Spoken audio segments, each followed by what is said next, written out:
Hi, this is Eric at Frog Valley Tropical Fruit Farm, and this is Florida Natural Farming.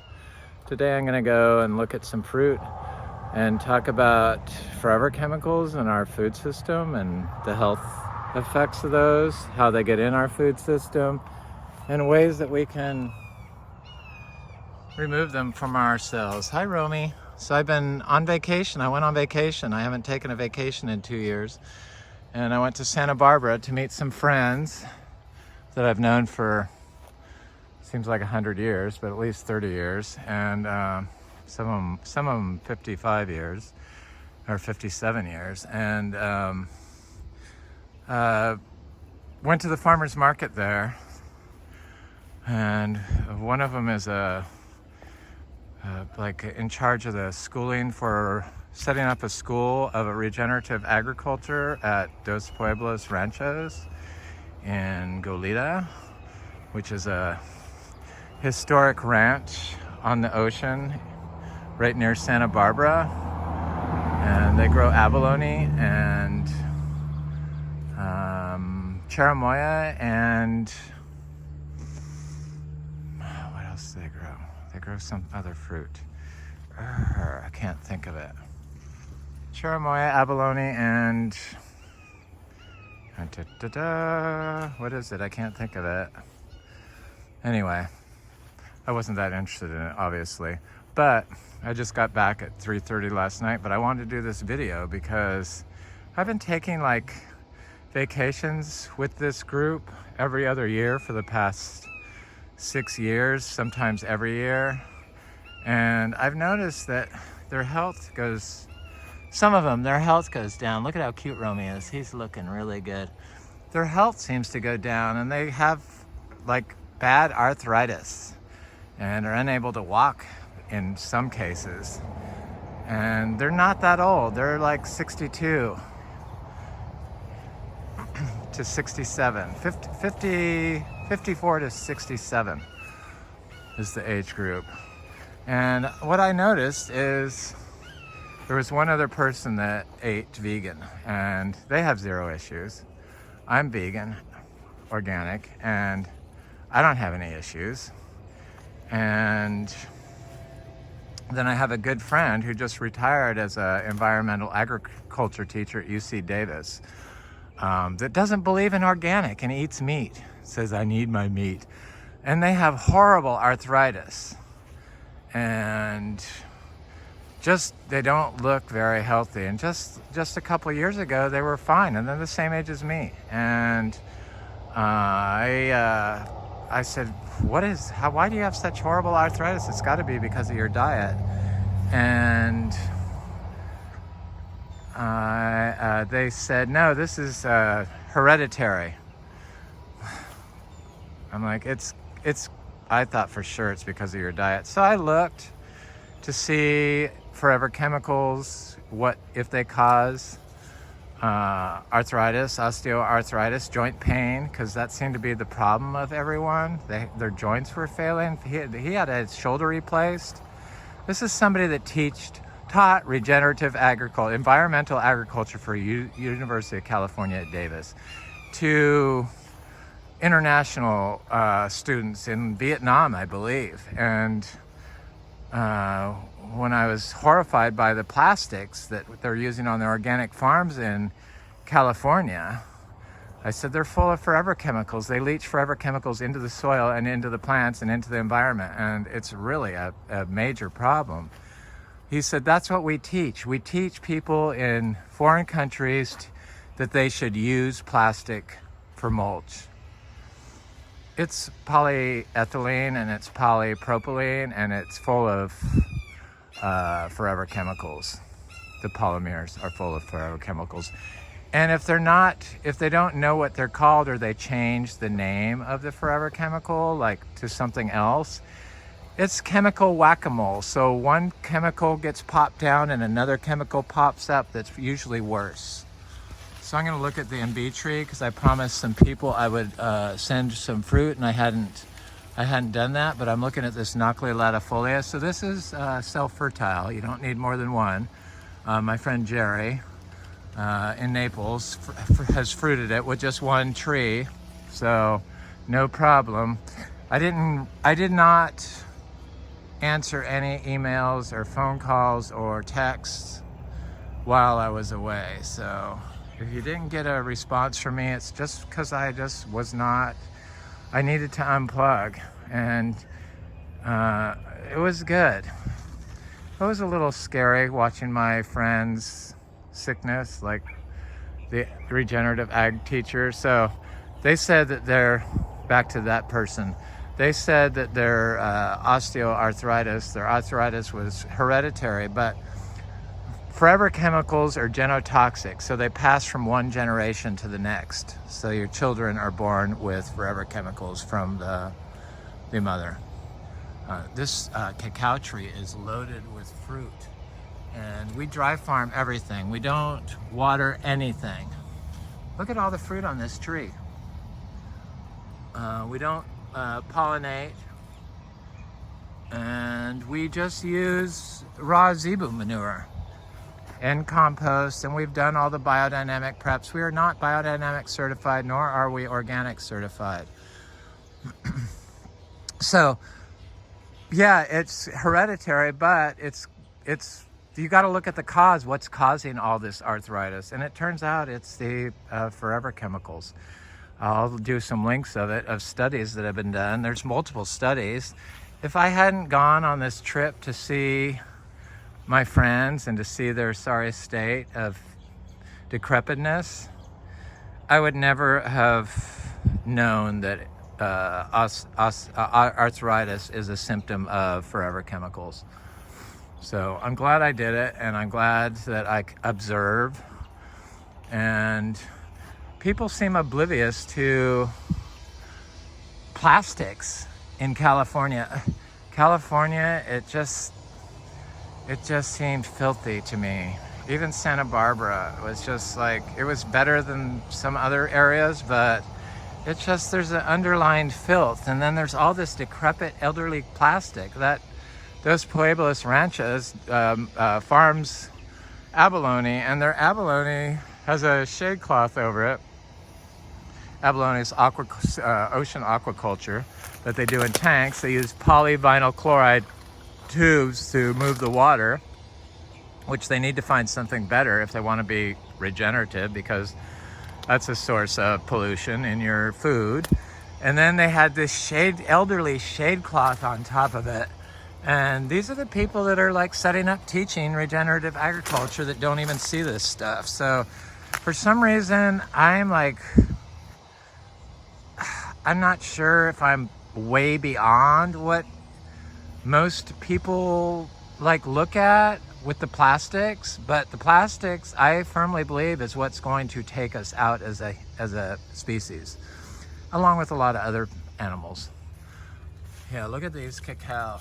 It's going to be a bumper crop for cacao. This is going to be a cacao farm. I just planted 50 more seeds. I see they're popping up here. These little things. I put a bunch of seeds in every pot. I haven't watered them, but they seem okay. And I'm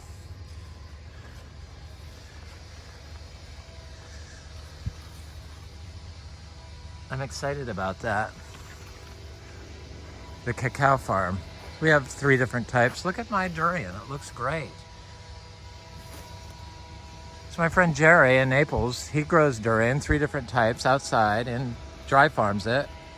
And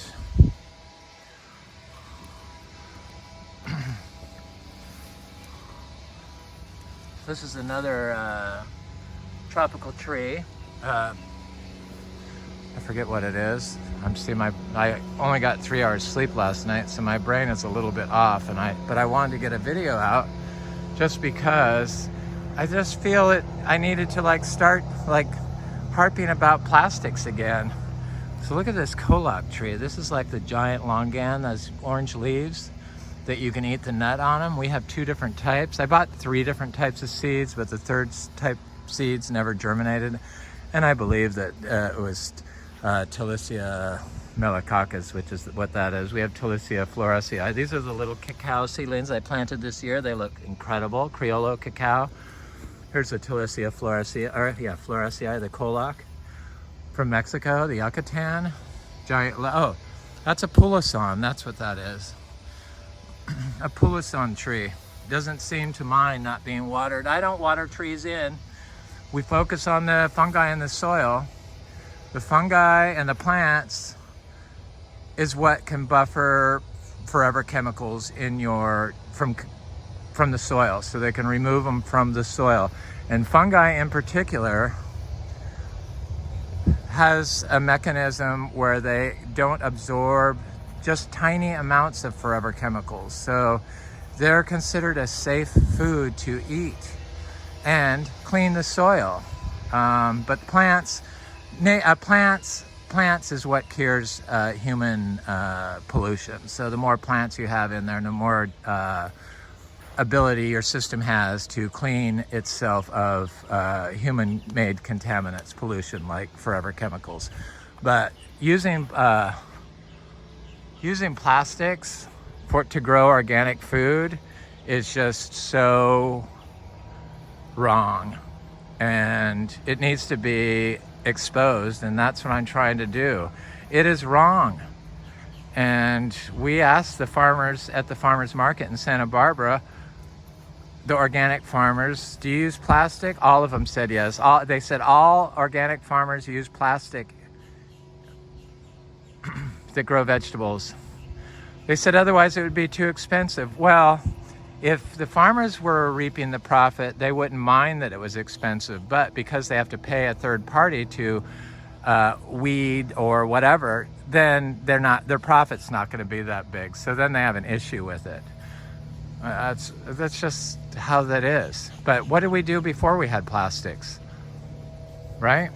I mean, it doesn't have to be that way. And your soil, or the soils that you're using these plastics on, are now basically Superfund sites that nobody's looking at. So they're growing our food on them and feeding us food. So organic really isn't that safe of an option for forever chemicals. But I was trying to figure out how to remove forever chemicals from your body, and that really was no way you could do it. But I finally found a study. You know, there's so many studies out there that dilute everything, and then there's studies that just are not that good because they're not that big, or there's studies that have never been replicated the same way. There's just so much information out there on everything, but what there isn't a lot of studies on is how to remove forever chemicals from our human bodies. Look at this egg fruit tree. I picked one early. Oh yeah, they're starting to change. So they start changing color, and then you can pick them, but I picked it too soon. But I can see they're getting very close now. And one of my favorite fruits, the Canistel fruit, that's one called Delightful.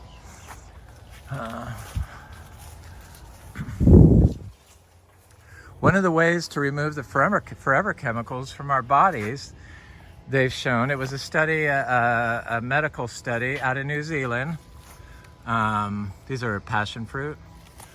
And I just want to look at, I haven't seen anything. I just took you on the tour as soon as I woke up this morning at 6, and then waited for it to get light out, and then came out here and looked around. So walked my little bowl and turned my cows out, and that's why I'm out here. So it was a medical study looking at how to remove forever chemicals from the human body. And there were 3 mushrooms they identified: reishi mushrooms, shiitake mushrooms, and lion mane mushrooms. And they remove forever chemicals from our blood, liver, and kidneys. I think it was what it was. I'll do a link to these studies that show the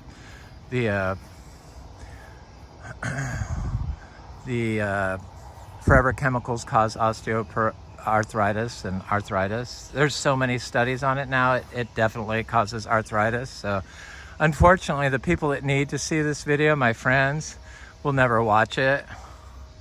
But I'm going to send it to them anyway. They kind of, my friends, I'm just too much. I harp on them like, rah, rah, rah, rah, rah. You got to pay attention to your food. You got to pay attention to your food. For some reason, the people that need to know the information the most, the sickest people, are the people that refuse to pay attention. Even a regenerative agriculture teacher, or these regenerative people that teach, or the regenerative people that, environmental people that teach, that just are not on board and don't have any curiosity about what's causing pollution and actually what regenerative is, which I think most of them don't even know what it is. They just mimic somebody else talking about, let's say, permaculture or syntropic without actually understanding what's going on and why we need regenerative agriculture to create healthy food and ecosystems. Because I saw California, and they have these plastics right up on the beaches, all the way down to LA from Santa Barbara, probably from Goleta to LA. And even in Montecito, right overlooking the ocean, they have a farm just like covered in plastic with produce in there. So that's like leaching plastics into the ocean easily, and it's also putting forever chemicals into the food that we eat, the organic food. Organic's not really safe, just so you know. It's a better option. At least you're not getting the other chemicals, the salt-based chemicals and the insecticides, hopefully, and everything else with your forever chemicals. But when you're eating industrial food, you're getting all the chemicals. You're getting the forever chemicals, you're getting the salt-based fertilizers, you're getting the fungicides, you're getting the insecticides, and there really is no oversight on that. So you really, especially on the forever chemicals, I don't even think they test food for it. So it's kind of a new thing. This little jackfruit's doing good. The forever chemicals, but it's the plastic. The plastic pollution is worse than or just as bad, if not worse than the man-made chemicals, the other man-made chemicals, not in plastics, the chemicals used to grow and protect food crops. It causes disease. That's why I like throw this information out there so that people could educate themselves and try to clean up their system. So before I left, I sold a bunch of these Imbe fruit, and then the weather got cold for 2 days and they stopped ripening up, and I had 2 huge orders of like 100. 2 separate orders, 50 each, and they're ready today. I'm gonna pick them. They're like perfect. I want to eat them so bad, but I don't know if there's gonna be 50 each, but I think you'll get 25. It's unheard of for the Imbe fruit to produce more than 1 crop a year. A lot of people can't even get it to produce 1 crop a year, and this tree is produced. This is the 2nd crop in 2023, big crop, and it's a really good fruit. I wanted to bring some of this fruit to my friends in Santa Barbara, but I have promised this to other people. One is a friend of mine that always posts online, and they're starting a nursery in Tampa. I'll push it once they're open, or once they say they're open, but I know they're into regenerative agriculture. It seems like the regenerative movement in Florida is centered around Tampa. It's definitely not centered around me. None of my neighbors think I should be growing like this. They'd rather see plastic mulch and mowed lawn, or sprayed glyphosate under citrus trees. But after seeing California, I see that Florida was the right choice for me. I'm going to look at my vegetable garden. So the vegetable garden, the creatures got in, so I dry farm vegetables, just some greens, and I never finished it. I needed to add bunch more rows, which I'm going to try to do this week. But the armadillos got in there and got it. But there's quite a bit of vegetables going on, but I should have planted some more before I left. And the jackfruit is looking swell. Lots of jackfruit. Lots and lots of jackfruit on this tree. Little tiny tree, little tiny crunchy, sweet, low latex fruit. And it's just, this is because of the miniature zebu. I know that's what it's from. The miniature zebu forces or stuffed fruits, the holistically raised miniature zebu. So we rotationally graze our miniature zebu. We do not give them mineral blocks. We don't give them grains. They just eat grass. I give them grass hay when I lock them in at night, but it can be organic certifiable. So these are our greens. I should have done a better job. Here's some radishes I see that are doing good. So I never watered this stuff. I'm just not into the vegetable garden. It's too much work, but I could have done a better job replanting this after the armadillos got in there, but I'm gonna do it. I'm gonna do it today, I think. I'm gonna go look at the cashew real quick and then wind this video up. Maybe look at the sapodilla over here. Sapodilla trees are, you know, the Chico Sapote. They're doing good. This is a Hazia Sapodilla, which I really like. I think we have 5 different types. No, is that Hazia? No, that's not Hazia. That's Silas Wood. Sorry. I have Hazia though, but they're a lot bigger than that tree.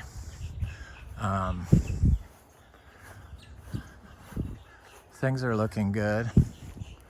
I have fruit on my chirichuelo tree that probably is getting close to ripe again. I guess I'll do a video on that next time, but I just thought of that tree because I have one right here that's getting about the size when they start fruiting, about 2 feet tall, you know, the Garcinia madruno.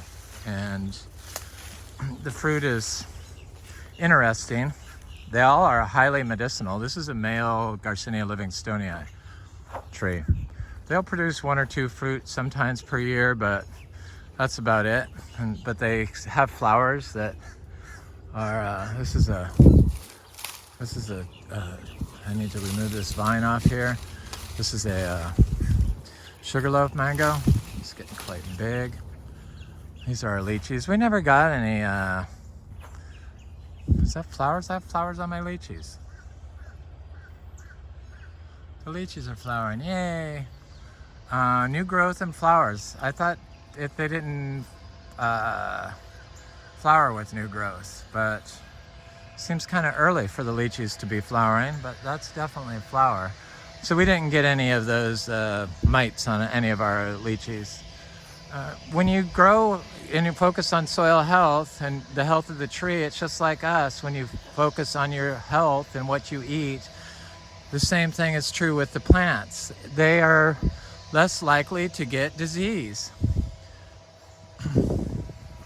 I see they are trying to bloom more.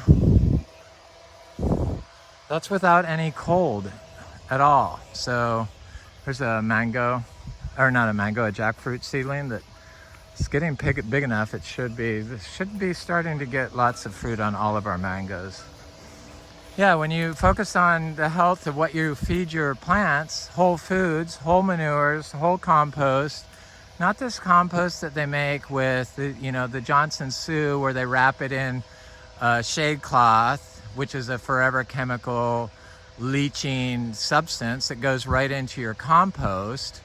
Then they put PVC in there and that leaches into your soil and then you spread it on your farm. No, this is compost that is just au natural. So it's a pile of my daily manure, which I throw down and then I wait until it's assimilated into soil, and that's what compost is.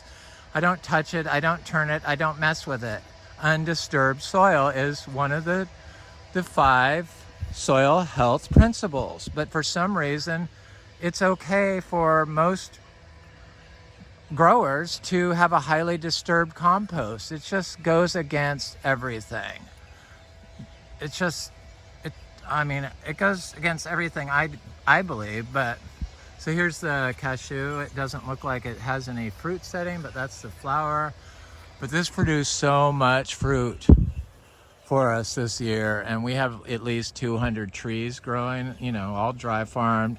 And we're going to be a major cashew farm. The tropical fruit farm is a multi-generational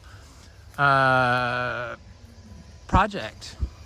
And we're only in our we just started our 8th year. Just this month is, the end of this month is our 8th year anniversary.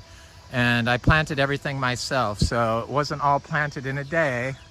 I curated it, so I didn't just plant anything. I tried to focus on dessert fruits, and this cashew is huge. And cashews, according to UFL, can only be grown in extreme South Florida, but because we focus on the soil health, these trees are able to buffer environmental stress or man-made stress. So we're not extreme South Florida. We're closer to Orlando than we are, or as close to Orlando as we are to Miami. So we're an hour north of Palm Beach. We're almost 9B, and cashews grow just fine. Santal grows just fine. Cacao fruits and grows just fine. It seems like durian's going to grow just fine. It was the way that everyone in Florida was growing. They said you couldn't grow organically. Totally not true. But if you're growing organically, don't be putting shade cloth on the ground. It's going to weaken. The forever chemicals weaken the immune system. And not only do they weaken the immune system in humans, they weaken the immune system in plants, all life. So, sorry about the noise in this video. They're putting up a barn next door, and I see they're moving right along with it. I'm gonna go stand next to my jackfruit tree. It smells so good.